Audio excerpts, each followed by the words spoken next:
বন্ধুসকল, যোৱা 22 এপ্ৰিলত পেহেলগামত হৈ যোৱা মৰ্মান্তিক ঘটনাটো আমি সকলো ভাৰতবাসীয়ে এতিয়াও মৰ্মাহত হৈ আছোঁ। আমাৰ ভাৰতৰ আমি 29জন নাগৰিকক আমি হেৰুৱাইছোঁ। সেই বিষয়লৈ আমি এতিয়া সকলোৱে মৰ্মাহত আৰু বহুতো দুখিত। সেয়ে আমি সকলোৱে অপেক্ষাৰে বাট চাই আছোঁ যে কেতিয়া আমাৰ ভাৰত চৰকাৰে ইয়াৰ প্ৰতিশোধ ল'ব।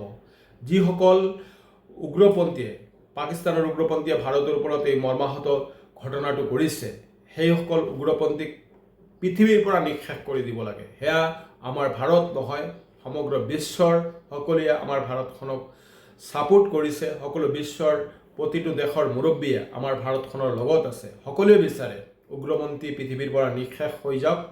উগ্ৰপন্থী আমাৰ সকলো মানৱ জাতিটোৰ কাৰণে এটা অভিশাপ। সেয়ে সকলোৱে কৈ আছে যে উগ্ৰপন্থীৰ কোনো জাতি ধৰ্ম নাই, কিন্তু এই পেহেলগাম ঘটনাটোত যি দেখা গৈছে যে পাকিস্তানৰ উগ্ৰপন্থীয়ে একোজন ভাৰতীয় নাগৰিকক, হিন্দু নে মুছলমান, সেইখিনি চাই জাষ্টিফাই কৰি তাৰপিছত একোজনকৈ গুলি কৰিছে বা একোজনকৈ মাৰিছে। তো সেইটো বিষয়ত আমি তীব্ৰ ভাষাৰে গৰিহণা দিওঁ। সেই পাকিস্তানৰ যোনখন ভাৰতৰ যুঁজ হ'ব গৈ আছে, বা ভাৰতে যি সিদ্ধান্ত লৈছে, ভাৰতে যি এটাৰ পিছত এটা সিদ্ধান্ত লৈ আছে, হিন্দু জল চুক্তি যিখন আছে সেইখন বাতিল কৰিছে, আজি ডিজিটেল কৰিছে, যোনটো পাকিস্তানৰ বহুতো ইউটিউবকৰণ কৰিছে, সেয়া লক্ষণীয়। আৰু 48 ঘণ্টাৰ ভিতৰত যিমানখিনি পাকিস্তানী নাগৰিক আছে আমাৰ ভাৰতৰ পৰা যাবলৈ দিয়া হৈছে। প্ৰতিটা ষ্টেটত পাকিস্তানী নাগৰিক বিচাৰি উলিওৱা হৈছে। তো সেইখিনি ভাৰত চৰকাৰৰ এটা ডাঙৰ পদক্ষেপ, কিন্তু সেয়াই শেষ নহয়। পাকিস্তানক আমি উপযুক্ত শিক্ষা দিব লাগে আৰু সেয়া সময় হৈছে। আমাৰ যুঁজখন পাকিস্তানৰ এগেইনষ্টত নহয়, পাকিস্তানৰ আম জনসাধাৰণৰ এগেইনষ্টত নহয়। আমাৰ যুঁজখন হৈছে পাকিস্তানৰ উগ্ৰপন্থী আৰু টেৰৰিষ্টৰ বিৰুদ্ধে। কাৰণ পাকিস্তান হৈছে এটা উগ্ৰপন্থী প্ৰডাকশ্যনৰ দেশ। পাকিস্তানৰ যি জেনেৰেল সেনা প্ৰধান আছিলে অসীম মুনিৰ, তেওঁ নিজে ক'ৰবাত ন ক'ৰবাত স্বীকাৰ কৰিছে যে দেশৰ পাকিস্তানৰ চৰকাৰখনে উগ্ৰপন্থীসকলক সহায় কৰিছে, উগ্ৰপন্থীসকলক জীয়াই ৰাখিছে। উগ্ৰপন্থীসকলে সকলো বিষয় পাকিস্তানৰ চৰকাৰখনে জানে। এতিয়া যোনখন যুঁজ হ'ব গৈ আছে, সেই যুঁজখনত পাকিস্তানৰ পাকিস্তানৰ যিবোৰ মন্ত্ৰী আছে, পাকিস্তানৰ যিবোৰ সেনা প্ৰধান আছে, ডাঙৰ আজি ভাৰতৰ এগেইনষ্টত ডাঙৰ মন্তব্য দিছে। সেইখিনি আমি দেখা পাইছোঁ বিভিন্ন নিউজ চেনেল বা নিউজ মাধ্যমত। কিছুদিন আগত দেখা গৈছে যে পাকিস্তানৰ যি সেনা প্ৰধান অসীম মুনিৰে তেওঁৰ নিজৰ পৰিয়ালটোক সুৰক্ষিত কৰাৰ কাৰণে তেওঁৰ নিজৰ পৰিয়ালটোক লৈ ব্ৰিটেইনলৈ পলায়ন কৰিছে। ব্ৰিটেইনলৈ তেওঁৰ নিজৰ পৰিয়ালটো ৰখাৰ কাৰণে আহিছে। কাৰণ তেওঁৰ সেইখিনি সৎ সাহস নাই ভাৰতৰ বিৰুদ্ধে যুদ্ধ কৰাৰ। ইয়াৰ পিছত পাকিস্তানৰ পূৰ্ব বিদেশ মন্ত্ৰী বিলাল ভুট্টোৱে তেওঁ এনেকুৱা এটা মন্তব্য দিছে, যোনটো নিউজ চেনেলত বাজিছে, যে আমি সকলোৱে দেখা পাইছোঁ যে সিন্ধু নদীত যদি পানী নবহে তেনেহ'লে ভাৰতৰ তেজেৰে প্লাবিত হ'ব এই সিন্ধু নদীখন। এনেকুৱা এটা ভাষণ দিছে। তাৰ দুদিন পিছতেই আমি নিউজত দেখা পালোঁ তেওঁ নিজৰ পৰিবাৰক লৈ দল বদলে তেওঁ ব্ৰিটেইনলৈ পলায়ন কৰিছে। চিন্তা কৰক, এতিয়া তেখেতে এইখিনি সাহস। পাকিস্তানৰ এতিয়া যিজন বিদেশ মন্ত্ৰী আছে, তেওঁ পৰমাণুৰ দম দিছে ভাৰতক।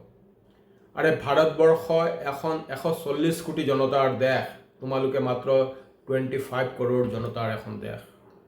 তাৰপিছত তোমালোকৰ চৰকাৰখন নিয়মতে আৰু ভালদৰে সুচাৰুৰূপে চলিব লাগিছিল, কিন্তু তোমালোকে সেইখিনি নকৰি একোটা উগ্ৰপন্থী প্ৰডাকশ্যন, এটা বিভিন্ন দল সংগঠন, আৰু চব সব টেৰৰিষ্ট দল হয়।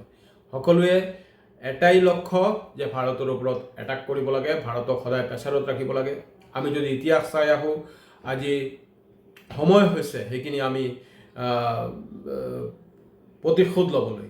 কিয়নো আজি চাওক, মুম্বাইত যোনটো ব্লাষ্ট হয় পাকিস্তানৰ, সংসদ ভৱনত যোনটো এটাক হৈছে সেয়া পাকিস্তানৰ হাত, উৰি এটেক, পৌলামা এটেক, তাৰপিছত আজি পেহেলগাম এটেক, কিমান ঘটনা, তাৰপিছত সদায় LOC বাউণ্ডাৰী যোনটো নীতি আছে সেই নীতিটো ভংগ কৰা, সেয়া পাকিস্তানৰ এটা মানে নিত্য নৈমিত্তিক কাম। এতিয়া সময় হৈছে আমি তাৰ প্ৰত্যুত্তৰ দিবলৈ। আজি যিখন প্ৰধানমন্ত্ৰীৰ বাসগৃহত যিখন বৈঠক হৈ গ'ল, সেই বৈঠকত গ্ৰীণ ছিগনেল দিয়া হৈছে যে আমি আমাৰ লক্ষ্য আৰু টাৰ্গেট আমি বান্ধি ল'ম। আমি যিকোনো মুহূৰ্তত এতিয়া ভাৰতীয় সেনাই পাকিস্তানৰ ওপৰত এটেক কৰিব পাৰে, সেইখিনি পাকিস্তানে জানে। আমাৰ উদ্দেশ্য এটাই হৈছে পাকিস্তানৰ উগ্ৰপন্থী আৰু উগ্ৰবাদ আমি টোটেলি খতম কৰিম। সেয়া বিশ্বৰ বহুখন দেশে আমাৰ ভাৰতক অলৰেডি ছাপোৰ্ট দিছে প্ৰত্যক্ষ আৰু পৰোক্ষভাৱে। সেয়া আমি নিশ্চয় আমাৰ কাৰণে এটা গৰ্ব হয়।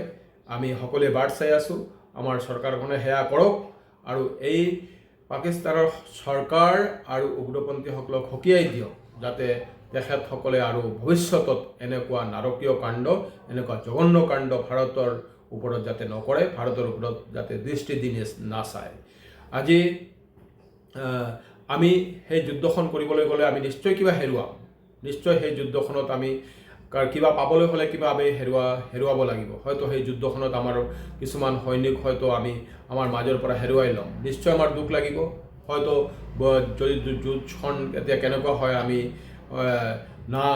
নাজানো, কিন্তু ডাঙৰ যুদ্ধখন হ'লে হয়তো আমি সীমান্তৱৰ্তী এলেকাত বহুতো আমাৰ ভাৰতীয় নাগৰিকক আমি হেৰুৱাব পাৰিম, হয়তো হেৰুৱাব লগা হ'ব। কিন্তু তথাপিও আমি পাকিস্তানক সেই এবাৰতেই শিক্ষা দিব লাগে, যাতে সকলে ভৱিষ্যতত আৰু আমাৰ ভাৰতীয়ৰ ওপৰত বা ভাৰতীয় নাগৰিকৰ ওপৰত বা ভাৰত দেশখনৰ ওপৰত যাতে চকু তুলি চাব নিবিচাৰে। চবকে ভিডিঅ'টো শ্বেয়াৰ কৰিলোঁ, ভাল লাগিলে এটা লাইক শ্বেয়াৰ কৰিব। মই চেষ্টা কৰিম আগলৈ সকলোৰ কাৰণে এটা ভাল কণ্টেণ্ট দিবলৈ। চবকে thanks and best of luck.